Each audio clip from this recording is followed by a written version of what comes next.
Hello, everybody. This is Pascal from Neutrality Studies, and today I'm talking again to Rutendo Matinyarare, who's a Zimbabwean anti-sanctions activist and political analyst on African affairs. Today, we want to talk about the recent BRICS summit, what it means for Africa, and finally also about the African banking system that is being weaponized by Western states to implement good old neocolonialism. What else? Rutendo, thank you very much for joining me. Thank you so much, Pascal. So, Rutendo, I really wanted to talk to you to ask you about BRICS, because you're in Zimbabwe, but you're also frequently in South Africa. When the summit happened, where were you actually? I think as a precursor to our conversation, it's actually important for us to talk about the geopolitical event that has been taking place over the past week, over the same period that BRICS was taking place, which is the Zimbabwe elections. And the Zimbabwe elections have become very contentious. We have seen the Europeans and the Americans trying to utilize the Zimbabwean elections as a means to divide the Southern African Development Community, or the regional body that is responsible for Southern Africa. And so right now, that is one of the major issues that is being spoken about right now in Africa, in Southern Africa, together with the BRICS, because it happened all at the same time. It's a lot of things going on in Africa. You're absolutely right about that. I mean, we also have the coup in Niger that now led to this ECOWAS kind of threat of intervention. And just yesterday, we had a coup in Gabon. And we have the elections in Zimbabwe. Okay, Rutendo, why don't you bring us up to speed of the important things to actually understand about African geopolitics at the moment? Brilliant. So I think everybody knows that right now we have got a fight that is taking place between the Russians, the Chinese, let's call it the Eastern Bloc, which can be loosely associated with BRICS, fighting with the old world order, which is the Western world order that came into effect after the Second World War and the creation of a new world under American hegemony. So in Africa, there's been a fight since the Cold War that never quite ended, where we're currently seeing that the Americans still want to control Southern Africa. But even though they want to control Southern Africa, because they call it the strategic, the Persian Gulf of strategic mineral resources, they need it because of the chrome, platinum, and the two biggest countries that supply chrome and platinum in the world are Zimbabwe and South Africa. They're in Southern Africa, and chrome is very important in the steel industry and the military industrial complex. You also have got cobalt, you've got lithium, and you've also got nickel that are also very important for these very two industries as well. You've got Congo that's also in this region that has got tantalite, cobalt, and all other strategic mineral resources that are also needed for the technology age that we currently have. So all these issues matter. And these are the strategic resources that the West are fighting for, and they want to make sure that they can control them. So for them to control those strategic mineral resources, they've got to control Southern Africa. And so one of the biggest problems that we saw is that the moment that the Cold War ended, we saw a secession of fighting for Southern Africa by the West, because they became more powerful, South Africa became independent, and then they were using South Africa as a springboard to control the region. But now the South African government has joined BRICS. The South African government, which is a black ANC government, is not happy with its relationship with the West, because the West seems to be trying to push its neocolonialism down the throat of South Africa so that they can then use South Africa to exert their neocolonialism on the rest of the continent. Although the West is struggling to do this, one advantage that remained for them in Southern Africa and in South Africa is that all the apartheid companies were never dismantled. So the apartheid companies that existed during apartheid, that used to be used by what was called the Defense Advisory Council that was created by the apartheid government, which included the apartheid military and security system, the intelligence system, the police, and its military, came together with its corporate companies, particularly the Western corporate companies like Anglo America, Glencore, we've got Old Mutual, which has a loose relationship with the Rothschilds, and then the Rothschilds' interests together with the Ruperts and a whole lot of other people. Now, these companies and the apartheid government came together to protect apartheid. But when apartheid ended, and I told you last time that apartheid ended because of war in Mozambique, war in Angola, war in Namibia, and war in Zimbabwe. The apartheid system was defeated by losing these that were called the border wars. So when they retreated back into their lager, they had to ask the question, can we fight these Southern African countries and Cuba and win together with the assistance that they were getting from the CIA, or will we lose? So what had happened is because of the wars they had fought, particularly in Angola, Mozambique, Zimbabwe, and Namibia, they had lost a lot of military equipment. So they would not have succeeded fighting these SADC countries on South African soil. So eventually they would have been defeated, and the defeat would have meant that they would have to leave the country, lose their mines, lose their farms, and lose their businesses. So this is when the Defense Advisory Council that had companies like Anglo American sat down with the apartheid government and said, it's better for us to give away power now, political power, but we hold on to the levers of the economic power. We continue to control the banks, the mines, the land, and the minerals, and that way we can still continue to manage the economy of South Africa through a shadow government. The blacks will run the economy, they will run it politically, but the economy in real terms is being run by the apartheid system, which had actually made a lot of money and externalized a lot of that money into Western banks, particularly Swiss banks, German banks, Austrian banks, and American tax havens, together with French and British tax havens. So what the black government of the ANC didn't understand is, as long as the apartheid system continued to control the money and the economy, they would be de facto running and governing the country. And so that is what is happening now. And that is why you see that Anglo America created a non-governmental organization called the Brentis Foundation. The Brentis Foundation is the one that is sponsoring all opposition parties on the continent that want to maintain the American neo-colonial system. And so they sponsor them, they sponsor the media, and then this media then tries to influence the court of public opinion, while also civil society organizations like Soros Open Society Foundation and the Westminster Fund for Democracy, the USAID, and other non-governmental organizations of the United States influence the elections, influence the electorate, and influence the perceptions of people in the region. And so what they've tried to do in Zimbabwe now is that they realized that the opposition was not going to win elections.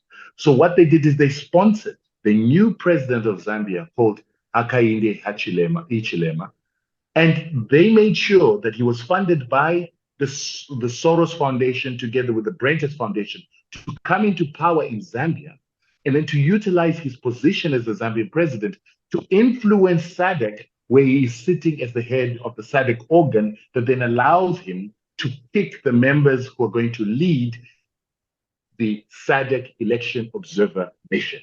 And so the SADC Observer Mission was led by a person that was appointed by the Zambian president, who was sponsoring one of the opposition members or the leading opposition members and party in Zimbabwe called the CCC. And then he gets his guy to head the Observer Mission.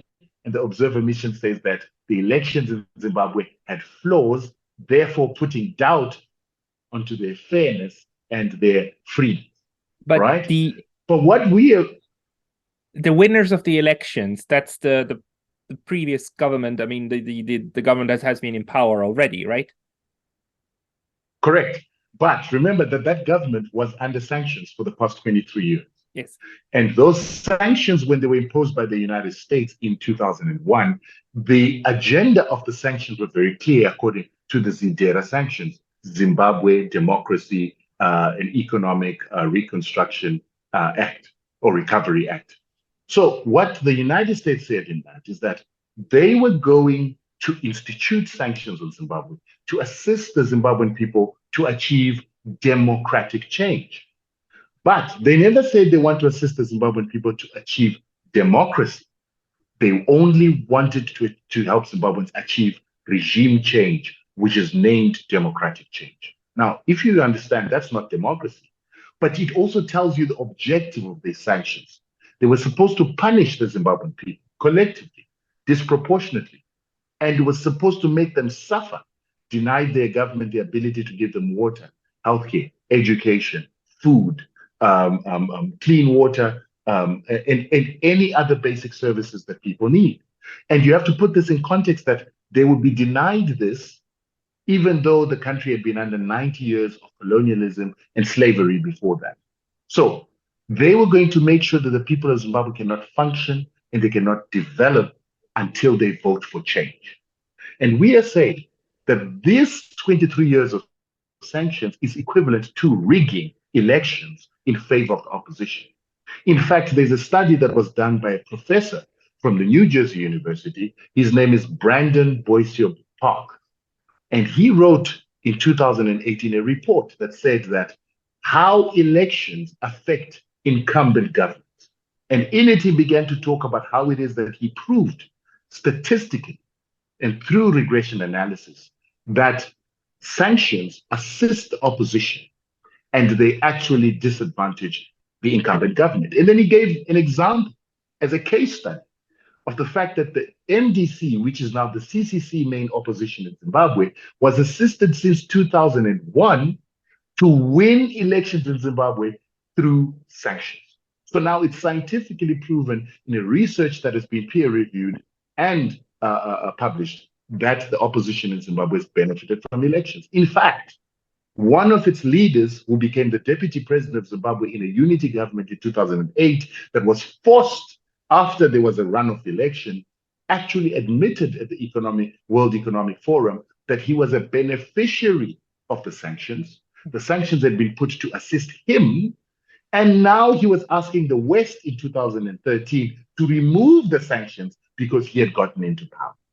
So what we're now saying as members of SADC in Zimbabwe is that how could it be that we continue to have elections in which a political party that persecutes civilians continues to contest in these elections when everybody in SADC, everybody in the UN, everybody in the AU understands that the opposition has persecuted innocent civilians to force them to vote for them. And the Americans imposed the sanctions with the intention of doing that, rigging the election. Okay. So that's what's happening. So why is this important? It's important because America needs to keep its foothold in Southern Africa for the strategic mineral resources it wants. It needs to keep its foothold in an area where when they wanted to go into Congo and break Congo into 5 separate states by utilizing Rwanda and Uganda, it is Zimbabwe that galvanized Namibia and Angola to go into Congo and stop the Rwandans and the Ugandans from overthrowing Laurent Kabila, who was the president of Congo in 1998. And then this led to the Sun City Accord, which then kept Congo as one country that was not going to be as easy to loot as it would have been had it been balkanized into 5 little states. So that's why the Americans put sanctions on Zimbabwe. Besides Zimbabweans taking back their land from their colonizers, the main reason was they had to destroy this country that had a military to fight the apartheid government in the early 80s, and then to go into Mozambique and fight again imperialism, and to then finally go into Congo and fight the Americans' proxies who wanted to divide Congo to get access to the strategic mineral resources like coltan, cobalt, and cassiterite that they get from Congo. And then also now they're trying to break up the region and to remove ZANU-PF, which is seen as a revolutionary force, so that they can get access to the other strategic mineral resources that I told you, the PGMs, together with the chrome and other resources that they need for their strategic development. Absolutely. And, you know, the overview that you're giving is very useful to understand where Zimbabwe is coming from. But we don't even need to debate whether or not the United States is doing something out of goodwill and benevolence toward democracy. I mean, it is absolutely, utterly 150% clear that whenever the United States hits a country with sanctions, it's because the leaders of that country do not follow what the United States wants. The US has no problem with the worst dictators in the world, in Saudi Arabia, beheading people en masse. They have no problem with al-Sisi in Egypt, who's a horrible dictator, who overthrew the democratically elected previous president, let him die in prison, and he's now been governing for 10 years. And the US has no problems with them. There's no sanctions because they do as the West pleases. So if you do what they want, and I include the Europeans here too, they leave you alone, they let you develop your economy. As soon as you either kick out their companies or their military basis, you are a threat to democracy, even if you're democratically elected. So this is a farce, right? So my question is rather within that dynamic. Now, Zimbabwe has had its elections and has asserted itself again. The Gabon and Niger, the militaries are taking power because they're goddamn sick of these kleptocrats actually looting the government, right? Looting the state. And like a very, very mineral-rich country like Niger being the second poorest country in the world, that's just sickening, right? And this happens under the gaze and the watch of the US and Europe. And at the same time, though, we have South Africa, which plays this kind of pivotal role, right? Sometimes it sides with the West, and it helps implement sanctions, and it helps strangle Zimbabwe, for instance, and others. And we have other examples of those, you know, of South Africa being a proxy for US power or Western power, but it doesn't always play ball, and it plays with the BRICS, right? And it didn't want to even commit to arresting Vladimir Putin in case he should come, although that worked out in another way. Can you help us make sense of that? So what's the role of South Africa in this? Because it's a key state, right? What do you make of it? Right. So before I go into South Africa, I'm going to tie up the ends to make you understand. So where do the West African former French colonies come in? So about 3 years ago, we had a Zimbabwean lady by the name of 𝗷𝗂𝘂𝘁𝗂𝘁𝘆. She was made an ambassador of the AU, and she was then posted in the United States.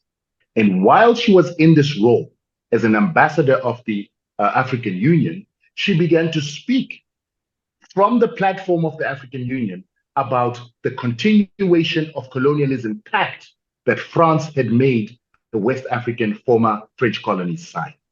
And she began to explain to young Africans that what France had done is that it takes all the reserves of all its former colonies, 14 of them, puts it into the French Reserve Bank. They manage these funds. And when these African countries want their reserves, they borrow their own reserves. And the interest for borrowing their own reserves that are banked in the French banks are then given to France for its own benefit. So there was a measurement that these French colonies, 14 of them, underdeveloped, they have about 153 billion that they give to France every single year. But they can't develop anything for their own citizens. And contracts, for instance, mining rights, the rights to sell certain things, are all given to French companies. So they have a monopoly on what it is that they can supply their own people. France is the one that has all the contracts, all the military contracts. Then the generals and the soldiers of these armies are trained by France, equipped by France. So this made sure that there was a continuation of French colonialism in these particular countries. In fact, these countries had to pay a tax every single year to ensure that they pay France for the development that it says it brought through colonialism. Now, we all understand that colonialism never brought any development. That is why when the Germans decided to oppress the Jews, they had to pay reparations after just 5 years because they had destroyed people's lives through the form of imperialism, colonialism, and anti-Semitism that took place. It's no different from the colonialism that was in Africa. So these French colonies began to learn from this lady called 𝗷𝗂𝘂𝘁𝗂𝘁𝘂𝘁, who's also a Zimbabwean, that they're under oppression. And she began to stress that they need to free themselves from this oppression. They have to free themselves from utilizing a currency that is printed by France and debt that is created by France. So that is what you're seeing happening now, which goes again to underpin why Zimbabwe is a problem, because it's creating these intellectuals that go into these institutions of Africa, and then they influence this revolution similar to the revolution that took place in Zimbabwe, similar to the revolution that in 1961, Henry Kissinger wrote an entire document called NSSM 39 to discourage anybody from allowing Zimbabwe to win its liberation war, together with the other colonies that were fighting for their liberation in the 1960s, saying that if any single African country successfully defeats its colonizers, it's going to radicalize Africa. So there are examples of Algeria, Zimbabwe, Madagascar, Mozambique, Angola, having successfully defeated their colonizers. And this revolution is being raised once again to the minds of Africans in West Africa, where they're still under colonialism, to say you can rise. And it's a Zimbabwean who was doing that. She had to be fired from the AU at some point. Now, this very same logic that you're hearing me say is the reason why they've always needed South Africa.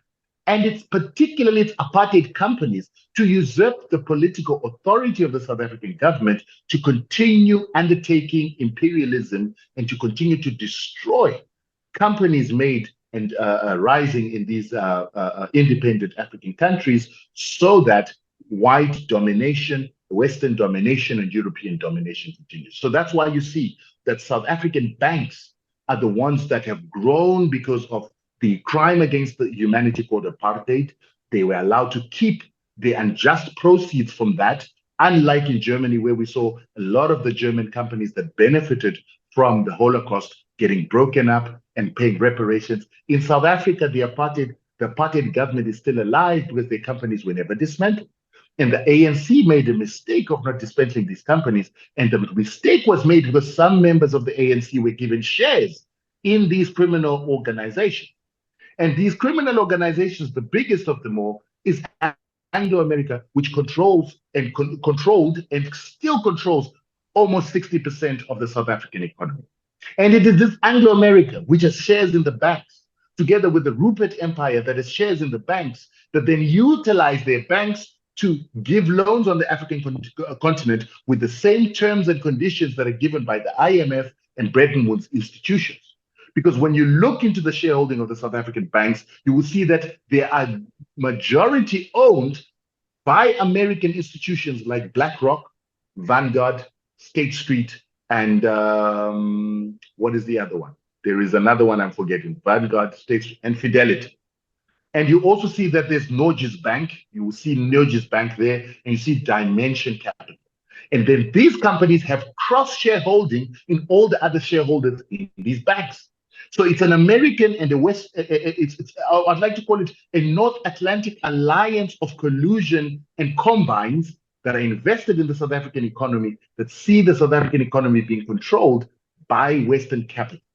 And now the banks, which have American capital in them, institute sanctions illegally, and they also institute financial action task force regulations as if it was law of these countries, blocking accounts, confiscating funds and assets, undertaking non-prosecutorial seizures to try and break rising Black companies on the continent, rising Black billionaires, rising Black millionaires, so that they can continue to have a white monopoly domination of the African continent. So now what we're saying to African leaders is, you are now creating the Africa Continental Free Trade Agreement. But if you allow apartheid era companies of South Africa to have dominance, the banks to have dominance in the financial system, the companies to have dominance in the industrial system, they're going to sabotage the Africa Continental Free Trade Agreement in the same way they sabotage SADC in Southern African Development Area, to destroy Black-owned companies so that the white-owned companies can flourish. They're also not only destroying Black companies, but also destroying BRICS companies accordingly.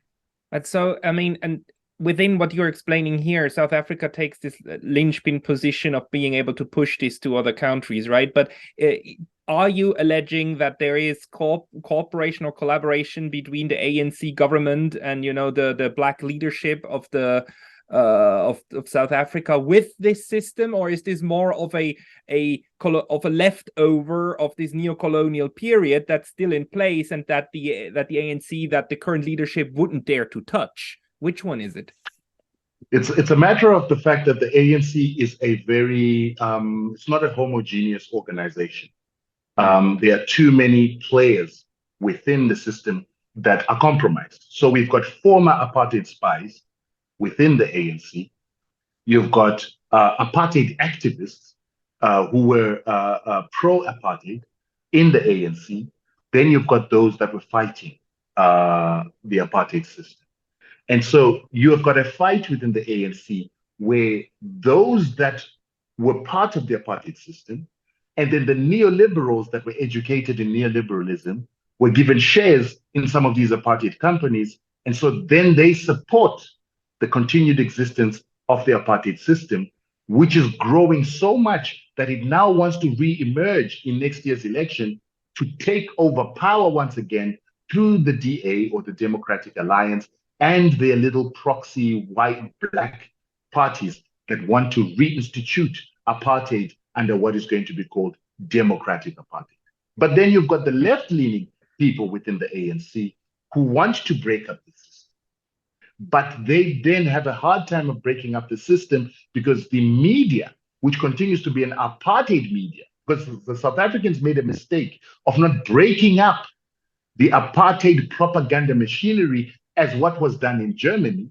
And they did not create a system of reorientating the South African people, particularly white South Africans, to ensure that the apartheid system dies. So that apartheid system is still alive. The ideology of apartheid is still alive. And in fact, it has been legitimized that it can actually come back in the disguise of being democracy once we have elections next year. But there are people within the ANC on the left who are realizing this trend.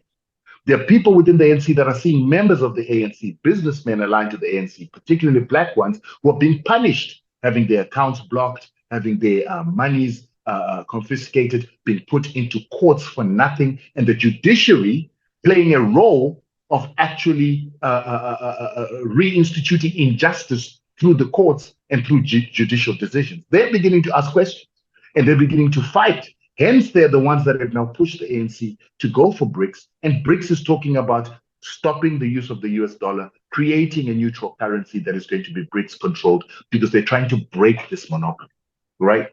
They're realizing that they put themselves in a trap by letting the system of apartheid continue to be in the name of reconciliation, instead of understanding that it was a crime against humanity, thus it should be broken down. Then you've got the guys in the middle, who only get motivated by money in their pockets. And so money is in the hands of the apartheid system. This is why transformation is so important for countries that have been under colonialism, is that as long as the money remains in the hands of the criminals have the power to continue to influence a legitimate system and to taint it and to turn legitimate people against legitimacy into being evil and undertaking a continuation of apartheid, which is what is happening in South Africa through the economic arm of the country. So we are now starting to lobby that part of the ANC to say, you have no option but to break apart this apartheid system. You need to make this apartheid system pay reparation. You need to dismantle these companies in antitrust. And you need to do it quickly, because if next year you lose elections and this democratic apartheid comes back, then the whole region of Africa is going to be taken back to the apartheid era, pre-1994, and we are likely going to go to war. And of course, people like Wagner, the Chinese, would have to play a part in making sure that we neutralize this apartheid system that was neutralized before, but wasn't totally dismantled in 1990. Now, when you talk about an apartheid system, the original one was, of course, the very the strict separation of blacks and whites, right, in society. When you use the word, do you cannot hear me? You hear me? Oh yeah, I can hear you now. Yes. Okay. Sorry, my question was that the original apartheid system was this differentiation between blacks and whites in all stratas of society. Are you still talking about that one, or did this apartheid that the way that you're using it, did it change in a way that it more means now like giving outside US American control over Africa through the old institutions, but the institutions themselves are now mixed black and white, or like even majority black, but still the system is the same. What does apartheid now mean in this new sense? You've asked a very brilliant question. So we had the symbolic destruction of apartheid in 1994. And like I said, by the time we got to 1990, the apartheid system and its military machinery, which was supposed to be invincible, had been defeated in wars on the African continent by Cuba and Africans. And they also had the backing of the CIA and the Western powers. But when they got defeated, a process of negotiating power, rather than for them to be defeated totally, they stopped fighting and they said to the ANC and other parties, let's negotiate. In that negotiation process, the ANC somehow got to start negotiating on its own. And in that negotiation on its own, it began to give favors and began to give handouts to people like Nelson Mandela and other senior officials of the ANC, who then began to compromise. So where there was supposed to be a total destruction of the economic system of apartheid, because it was a fascist system, it was a military industrial complex system. Hence, they had this Defense Advisory Council. They did not dismantle it. They did not destroy it. So that military industrial complex still exists in South Africa. That's a remnant or a pillar of apartheid. The companies of apartheid that were funding the apartheid system, that were funding the apartheid government, remains intact. That's another pillar of apartheid.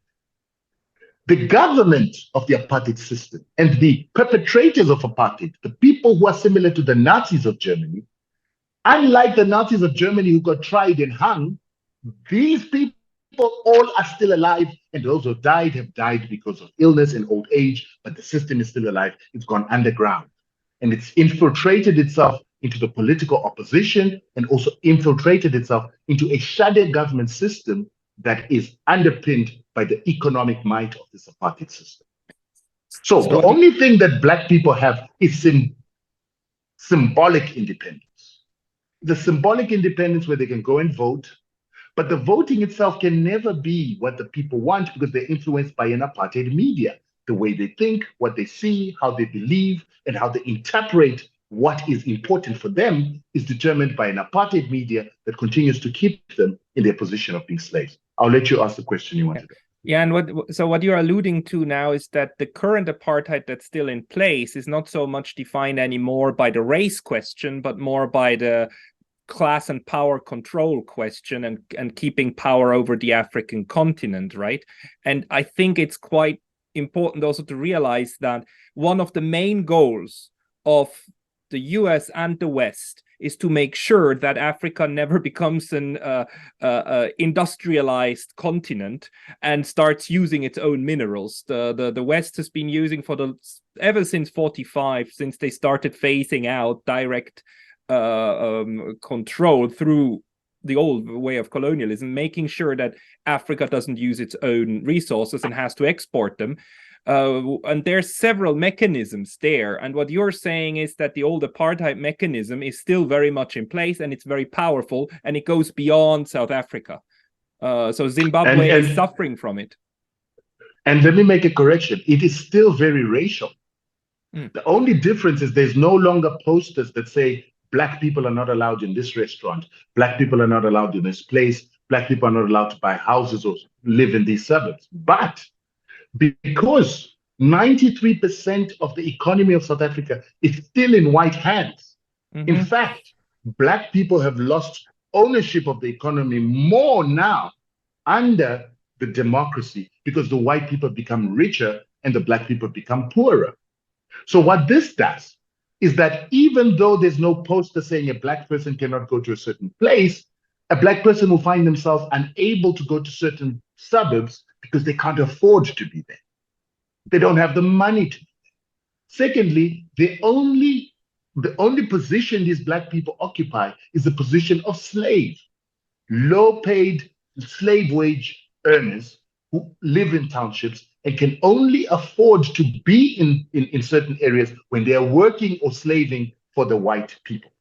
Once they finish slaving, there are security companies and private security companies, which we keep calling private armies, that patrol certain suburbs and ask people what they're doing in certain areas at a certain time. They're doing the same work that the apartheid police used to do. And a lot of these private security companies are owned by ADT, which is an American company.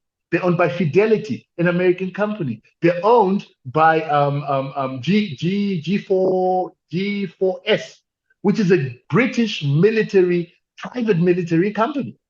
And these are the people that are now doing the private policing on behalf of the white establishment, still undertaking the very same pass system where people are asked for their IDs when they're in white suburbs. They're asked to show and give names. Their names are written in books, and by so doing, driven out of certain areas. They can't afford to sit in certain restaurants because they don't have the money. And there's still blatant discrimination where some restaurants refuse to accept black people and to service black people. So apartheid is alive.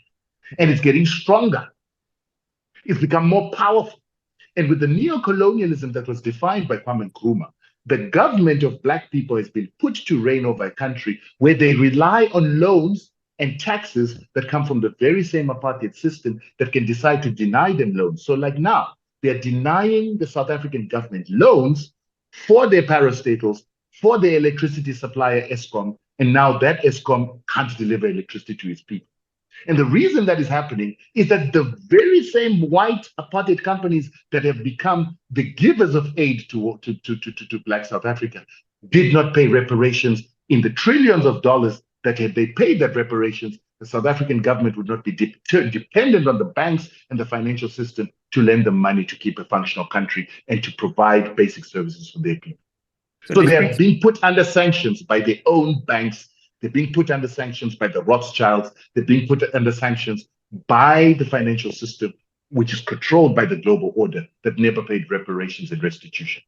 This brings me back to my original question about the BRICS. Do you have hope in a new system, including a banking system, and new ways of international trade being built through BRICS? Or is BRICS going to be just another one of these tricks of others to exploit Africa? I mean, I could imagine how the Russians and the Chinese could try to do the same, although I don't think they do. But how do you see it?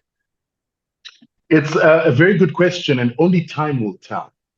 Only time will tell that the entry of South Africa into BRICS, is it a genuine entry of a partner that wants to be part of a multipolar world that is actually going to break apart the domination of the West by creating alternative currencies, creating industrialization that is funded by other partners like the Chinese and Russians, rather than depending on the Bretton Woods, which did not want Africa to develop and to industrialize.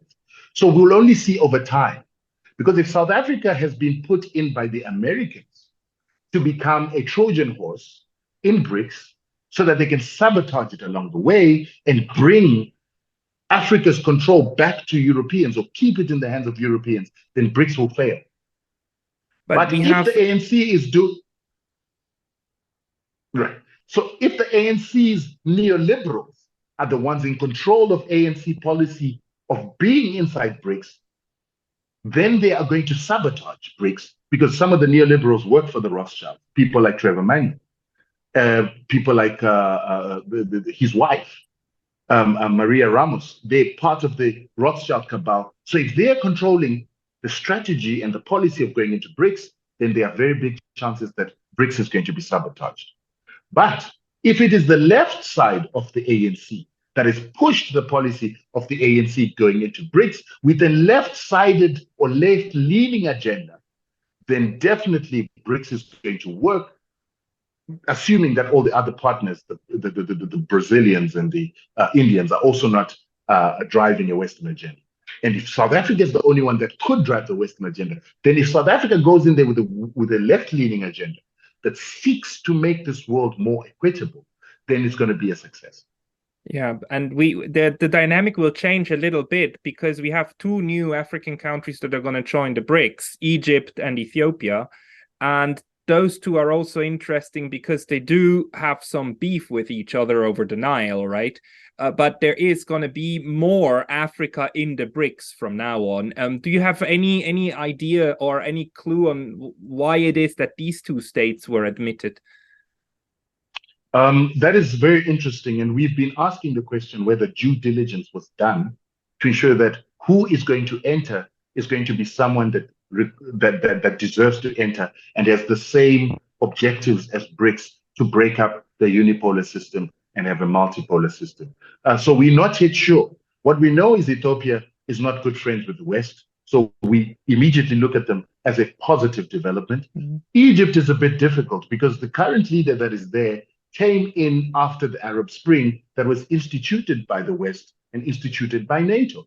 So we are wondering if he is the right person. But what we are happy about is that Nigeria, which continues to be a very an instrument of imperialism. That's why now they're trying to lead ECOWAS to attack Niger. And we wonder if they're going to be attacking Gabon. The parliament said no. So we have the people who said no. Right, and I think that's a good point you make. The people said no, but the president enjoys executive powers.